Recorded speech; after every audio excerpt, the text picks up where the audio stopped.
Our educators and students face yet another tough year. We need your voice in the discussion around public education. I'm Jenny Benson, President of the Nebraska State Education Association.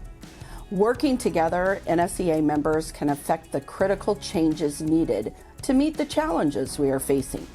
NSEA is 100% member-driven and member-led, and your voice is essential to ensuring we are able to address the needs of our public school educators, education support professionals, our students, and our public schools.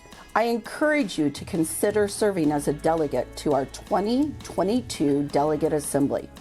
NSEA is a representative democracy, and every member has a voice through equal representation within the association. Approximately 300 delegates from across Nebraska participate in Delegate Assembly every year to serve as the legislative and policy-making body of our association.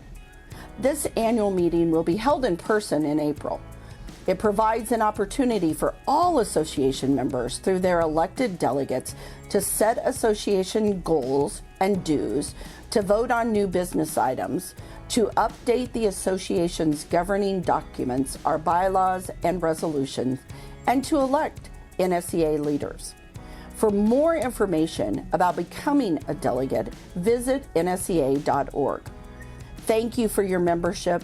Thank you for your work on behalf of students and public education.